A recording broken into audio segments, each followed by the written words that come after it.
Já está conosco aqui, doutora Andriele Quirino, coluna Seus Direitos Hoje. Bom dia, Andriele, seja bem-vinda. Bom dia, Ednei, bom dia, Estela, mais uma vez por aqui, né? E hoje falando de um assunto um tanto quanto funesto, porém necessário, né? Sim. A gente vai falar sobre pensão por morte, né? Quem tem direito?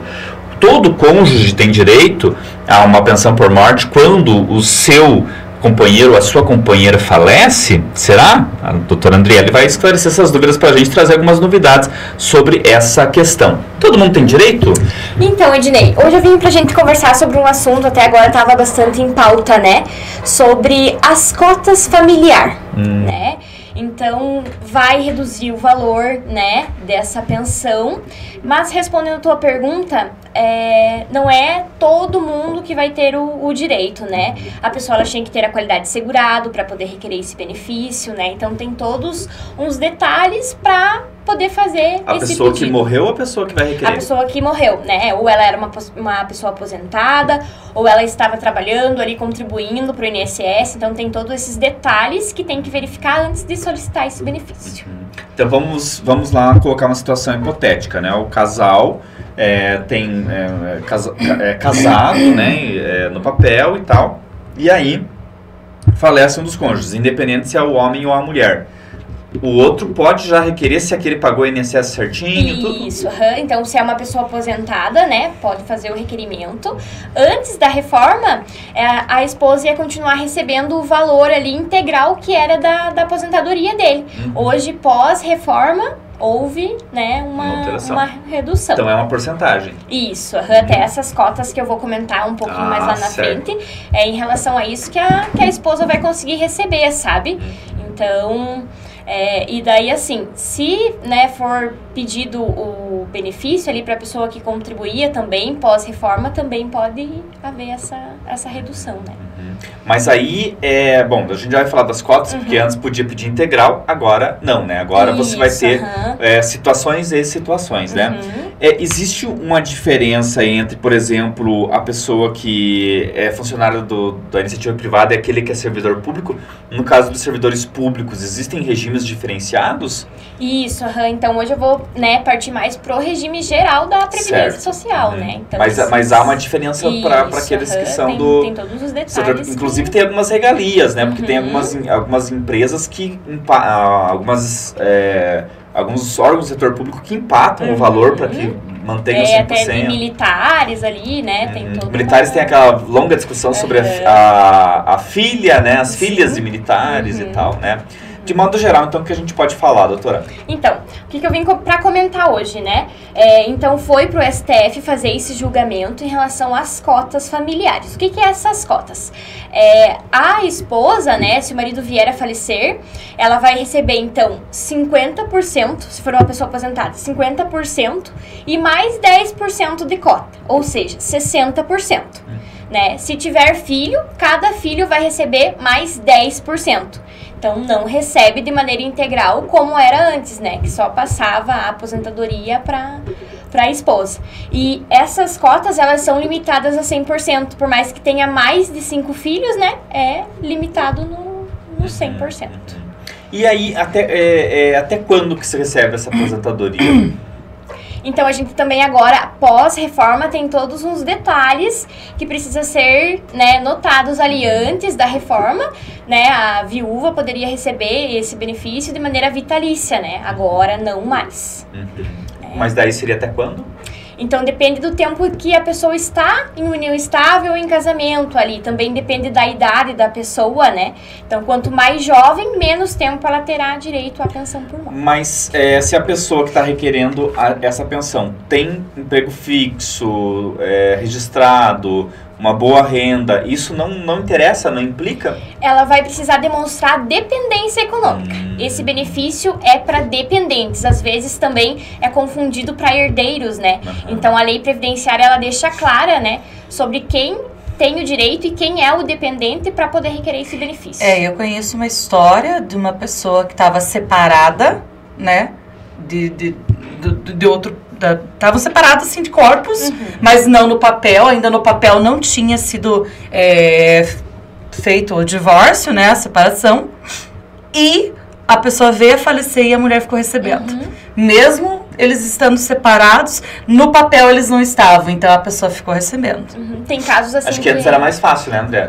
E também tem casos que a mulher fica recebendo a pensão alimentícia e daí, quando vem a falecer, consegue receber a pensão por morte. Mas hoje não tá tão fácil assim. Tem que demonstrar ali a dependência econômica. Mas né? esses casos serão revistos ou eles continuam na lei antiga, na reforma antiga? Então, se o óbito aconteceu antes da reforma da Previdência, é essa lei que vai regulamentar. Né? Se o óbito aconteceu pós-reforma da Previdência, é a nova lei que regulamenta daí. O importante é a data do óbito, né? Às vezes a pessoa não sabe que tem o direito, ou às vezes por algum motivo não fez o requerimento, né? Então o que é levado em consideração é a data do óbito. Espectador perguntando se casais homoafetivos também podem requerer. Desde que seja demonstrada, né, a dependência econômica, é possível sim. Ou seja, se eu tenho uma boa condição financeira, vamos dizer assim, o meu salário é maior do que da pessoa, do cônjuge. Isso é um argumento para ser negado para mim esse benefício ou não?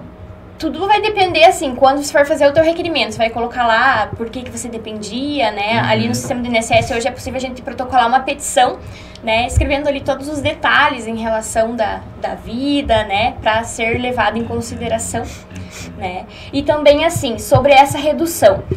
Se a pessoa, ela já recebe uma aposentadoria, né? Ou, de repente, vai trocar ali para fazer a junção de benefícios, ela vai ter que escolher o qual que ela vai querer receber de maneira integral. Porque não consegue mais receber os dois, né, de maneira completa. Um deles vai sofrer a redução, né? Ela vai optar pelo qual que ela quer receber de maneira integral e o outro é reduzido, né? Não é tanto contraditório, né, André, pensando aqui, vamos dizer, você trabalhou a vida inteira, você vai se aposentar com 65 anos, né, no caso do homem, 60 anos mulher. Aí você morreu com, sei lá, 35 anos, o teu cônjuge tinha 30. Vai reconstruir toda a vida dele. Mas vai reconstruir a vida dele com o teu esforço, né? Porque vai ter esse benefício, né? De forma, era uma coisa que era vitalícia, né? A pensão por morte, né? Agora, dependendo do tempo que isso vai falar das cotas pra gente, né? Isso, Então, como que funciona, né? Como eu já falei pra vocês, depois desse julgamento que aconteceu agora no dia 23, né? Julgaram que é constitucional, então, essas cotas, né? Como eu falei, a esposa ali vai começar a receber 50%, mais 10% e mais, né, 10% para cada filho. E tem situações que essas cotas não podem ser aplicadas, por isso a importância de procurar um profissional, né, para fazer esse requerimento e verificar toda a situação. Que a circunstância que não é aplicada as cotas é quando a pessoa, né, o independente é inválido ou uma pessoa que possui deficiência, né? Então, nesse caso, não pode ser aplicado as cotas daí, as cotas familiares. E as cotas, elas começam em 50%, 50%. Isso? 50%. Daí elas podem... Daí elas vão aumentando 10% para cada dependente. Sim. Cada dependente ganha 10% daí ganham ali. 10%. Mas eles falaram de não ser vitalícia. O que corta esse benefício? Então, depende quanto tempo de união estável ou casamento está com o falecido, né? Um exemplo, Ana. Digamos, eu sou uma pessoa agora, tenho 29 anos e tenho nem 2 anos de união estável. Então, a minha pensão por morte vai ser um tempo reduzido. O tempo que o morto contribuiu, isso também conta para esse cálculo? Sim. Porque daqui a pouco a Previdência já está em um estado de falência, vai de vez, né? Isso que foi julgado foi os argumentos que eles usaram, foi porque não tem mais, né, dinheiro para fazer esses pagamentos, né?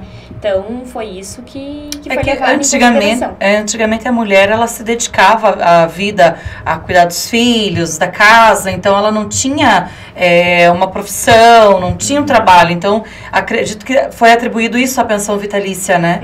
E hoje está sendo revisto por conta dessas contas que não estão fechando mais, né? A Márcia está perguntando aqui, acho que você mais ou menos já respondeu sobre filhos, né? Então, a viúva fica com a pensão. Mas e os filhos? Como que acontece? Agora, né, pós-julgamento, vai ser adicionado 10% do salário para cada filho, né?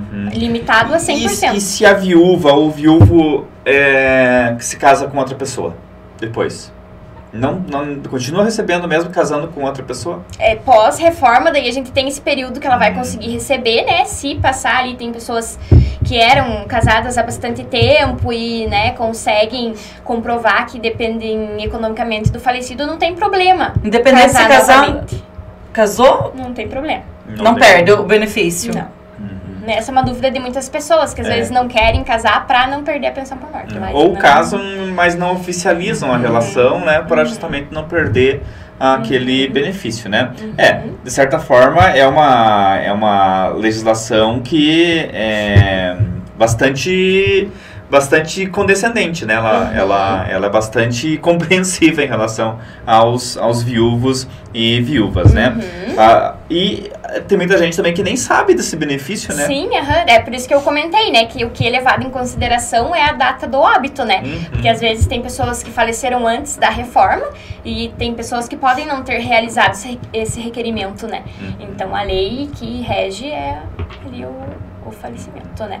E daí, assim, pós-reforma, o cálculo mudou também, sabe? Então, o que é levado em consideração agora é o cálculo da base, o cálculo da pensão e a acumulação de benefícios, né? O que antes da reforma era diferente, era pago de maneira integral. Aí é importante também consultar um advogado para te orientar, né? Em relação a essa situação, né? Mas muita gente, até pela fragilidade que fica quando perde o ente, né? Nem pensa nessas coisas, mas isso é a sua sobrevivência, né? Que tá ali. Por isso que a gente fala que é um benefício complicado, né?